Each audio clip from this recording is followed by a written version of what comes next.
soy universitario. Hola, ¿qué tal? Muy buenos a todos, yo soy Jacob y este es mi canal, soy universitario. El día de hoy te quiero platicar acerca de este curso de ingreso a las normales. Recuerda que también estamos sacando demás partes de estos módulos. Recuerda, esto es parte del Exani 2 de la parte de diagnóstico. Este video es básicamente de bases para la docencia y bueno, vamos a tratar de abarcar todas las preguntas de esta guía. Esta guía te la dejo en la parte de la descripción y además te dejo bastante contenido en la parte de las tarjetas o en la parte de la descripción también de este video. Y bueno, también te invito a que cheques mi curso de ingreso a la Universidad Exani 2 en la parte de admisión. Tiene un costo únicamente de 50 pesos y la verdad es que te va a ayudar mucho para que te puedas preparar en todo este proceso de ingreso a las normales de México. Y bueno, vamos a iniciar con la parte de bases para la docencia, como ya te había comentado. Y bueno, esta es la pregunta número 1, que nos menciona cuál es la muestra con la que se trabajará en el ejemplo. Y bueno, antes que continuemos, te comento, yo soy docente de telesecundaria y bueno, tengo ciertas nociones sobre qué estamos hablando en esta situación.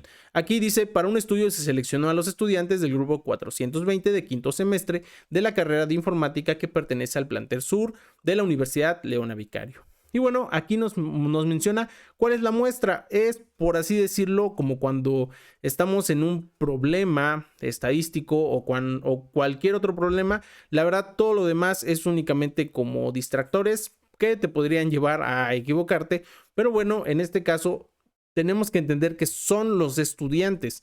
No nos está preguntando qué estudiantes del plantel sur, tampoco son todos los estudiantes de la Universidad Leona Vicario, ni tampoco son todos los estudiantes de la carrera de informática, sino el grupo 420 de quinto semestre.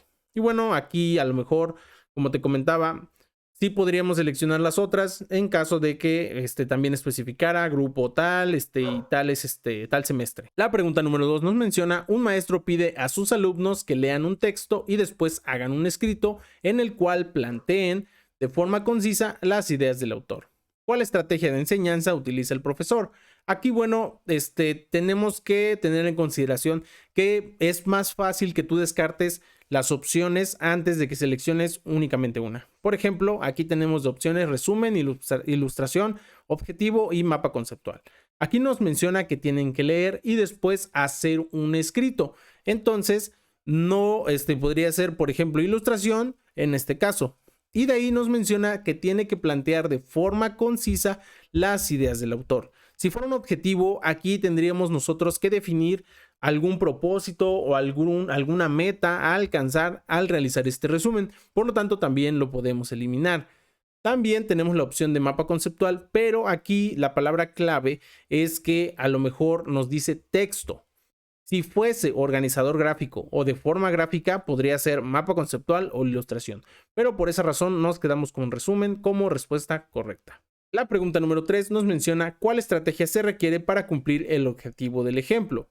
Un maestro de teorías de la educación necesita que los alumnos conozcan los conceptos relevantes usados por cada uno de los autores representativos del área y que establezcan las conexiones pertinentes entre estos. Y bueno, aquí ya, como te comentaba anteriormente, vimos que hay palabras claves como son texto, como lo son resumir, como lo es a lo mejor aquí sí nos menciona que exista una variedad de conexiones, pero la palabra clave sin duda es conceptos relevantes.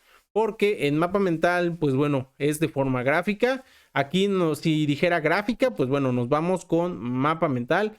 Aquí palabras clave, las palabras clave no se están relacionando o no hay una manera en cómo las relacionemos.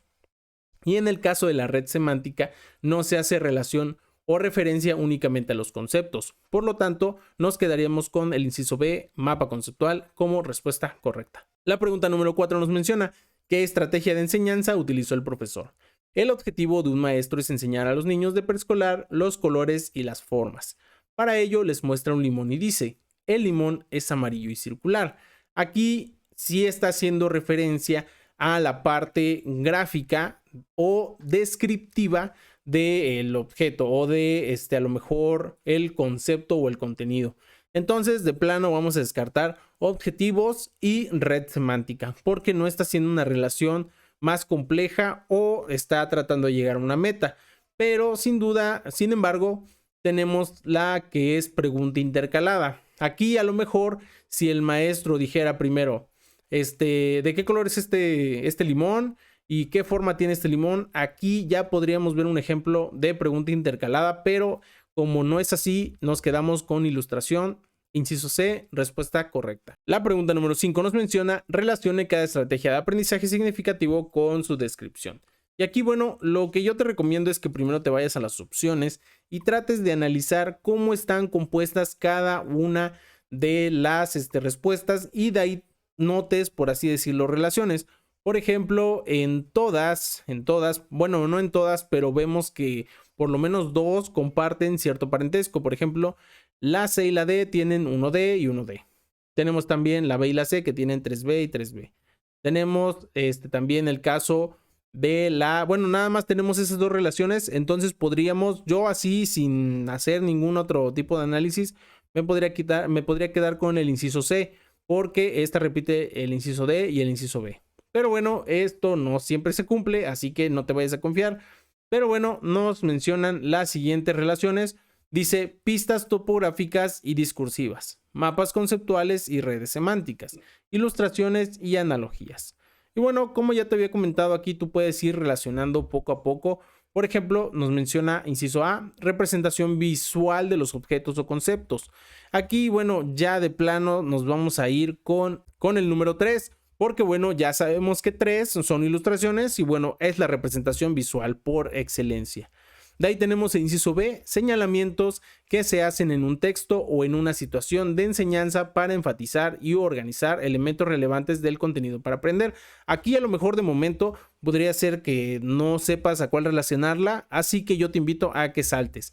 Dice C, proposición que indica que una cosa o evento es semejante a otro. Aquí, bueno, nosotros ya de plano sí tenemos que entender lo que son las analogías y que bueno, hacen referencia a cosas que podrían ser hasta cierto punto relacionadas unas con otras. Por ejemplo, de las analogías más comunes y que vienen en la parte de estructura de la lengua es por ejemplo las que son sinonimias, que son por así decirlo sinónimos. Entonces también podríamos tener una relación de la sinonimia como te comentaba, las más comunes, por ejemplo, que nosotros hagamos relaciones a, por ejemplo, carpintero a madera, como por ejemplo, maestro a alumnos. Supongamos, ¿no? Aquí ya va a depender, esta es una analogía, son proposiciones que hacen relación a cosas que se parecen, pero que de forma abstracta o complejo lo podamos entender. El inciso D es representación gráfica de esquemas o de conocimiento que indican conceptos, proposiciones y explicaciones. Aquí igual palabra clave, conceptos, por eso nos vamos a ir con la parte de los mapas conceptuales con la D. Y ya la primera, que es la que no sabíamos con cuál, la vamos a dejar con el inciso B, que nos queda por default. Pero bueno, como te comentaba, es en caso de que tengas duda o que no te quede claro este apartado. La pregunta número 6 nos menciona cuál es el tipo de evaluación pertinente para el caso. Dice, el maestro de ciencias de primer semestre de preparatoria recibe alumnos provenientes de diversas secundarias. Para usar el laboratorio de química necesita estar seguro de que los alumnos saben qué tipo de protección y material utilizarán para cada experimento. Aquí, bueno, nos mencionan las evaluaciones inicial, continua, formativa y final. Y bueno, aquí nos menciona que estamos en primer semestre, no nos está mencionando si estamos iniciando, pero al no tener algún momento en concreto, lo que sí es que cuando un maestro llega con un grupo que no conoce, tiene que aplicar una evaluación inicial o un diagnóstico que le va a permitir tomar acciones sobre qué tipo de materiales conoce. Por ejemplo, aquí les puede poner a lo mejor unas imágenes y que ellos les pongan nombre, ¿no? A lo mejor por ahí podríamos usar pues los guantes, a lo mejor caretas, no sé. Va a depender de la situación, pero efectivamente la inicial, inciso A, es la respuesta correcta. La pregunta número 7 nos indica cuál tipo de evaluación debe usarse en el ejemplo. El maestro de Historia de México debe asegurarse de que sus alumnos comprenden las fases de la colonización e independencia de México, antes de pasar a las explicaciones y actividades de la Revolución Mexicana. Ahora sí, qué tipo de evaluación vamos a aplicar. La diagnóstica ya no, porque se supone que hasta este momento ya va a ser una transición entre la parte de la colonización y bueno, ahora se va a ir a la revolución. Por lo tanto, la evaluación continua es la más recomendable. ¿Por qué? Porque no estamos terminando bloque, por así decirlo. Si estuviéramos terminando bloque y ya de ahí el siguiente bloque ya viéramos la revolución, ahí sí podríamos hacer una sumativa final, pero en este caso es continua a fuerza, porque seguimos en el mismo bloque o seguimos en la misma línea del mismo proyecto o a lo mejor del mismo, de las mismas competencias. Por lo tanto, el inciso B es la respuesta correcta. La pregunta número 8 nos menciona cuál principio del artículo 3 constitucional no se cumple en el caso. En un colegio mexicano se enseña a los alumnos exclusivamente la geografía e historia de Estados Unidos de América y además se les pide que memoricen el himno de dicho país. Estos alumnos ignoran la geografía e historia de México, así como el himno nacional mexicano. Y bueno, aquí pues tenemos, por así decirlo, amor a la patria, libertad de creencias, solidaridad internacional y respeto a los derechos humanos. Y bueno, aquí sí está siendo violentado o no se hace alusión al amor a la patria. Recuerda que esto, aunque tú consideres que no es tan indispensable, sí está contemplado en el artículo 3 constitucional. Por lo tanto, es importante tener en consideración que esta parte de ignorar, por así decirlo, el himno nacional de nuestro país es ignorar uno de los 3 lábaros patrios. Por lo tanto, pues bueno, se podría considerar un poco desacorde a este artículo 3. Por lo tanto, el inciso A es la respuesta correcta. La pregunta número 9 nos menciona, son lineamientos que forman parte de la Ley General de Educación, excepto nos menciona, inciso A, contribuir al desarrollo integral del individuo para ejercer plena y responsablemente sus capacidades humanas dentro de su entorno social. Aquí, bueno, de plano, sí se hace relación a la Ley General de Educación, porque, bueno, siempre se tiene en cuenta que el individuo parte de un contexto, pero la formación del individuo va a repercutir en la sociedad. Por lo tanto, es importante que sea responsable de sus acciones. El inciso B nos menciona promover el valor de la justicia, la observancia de la ley y la igualdad, así como propiciar la cultura de la legalidad, la paz y la no violencia. En este caso, igual tenemos esta situación de que pues es importante la parte de la ley, de la igualdad, de la justicia. Todos estos valores son indispensables no solo para nuestra cultura, sino para el ámbito educativo en primer plano. El inciso C es la respuesta correcta porque hace excepción a los lineamientos de la Ley General de Educación. Dice, expedir las leyes necesarias referentes a la función social educativa entre la federación, los estados y los municipios. Aquí, bueno, hay este apartado de la función social. Pareciera que sí, pero es importante que este apartado lo pueda valorar otro tipo de dependencia, como lo podría ser, pues bueno, ya no el ámbito educativo de forma contundente. Por ejemplo, si hay programas de apoyos para, no sé, pues personas de escasos recursos, eso no le compete directamente a la Ley General de Educación. Por lo tanto, no la vamos a considerar, aunque podría estar como inmersa, podría estar como dentro y fuera, pero no es como que el organismo al cual tenga total soberanía sobre ese tipo de programas, por ejemplo. Y tenemos el inciso D, dice infundir el conocimiento y la práctica de la democracia como la forma de gobierno y la convivencia para el mejoramiento de la sociedad. Aquí tú también podrías decir, es que esto también le puede competir a otro tipo de materia o otro tipo de dependencia, otro tipo de legislación, pero bueno, hay que hacer consideración que la formación ciudadana es una parte muy importante y complementaria de toda la educación en general.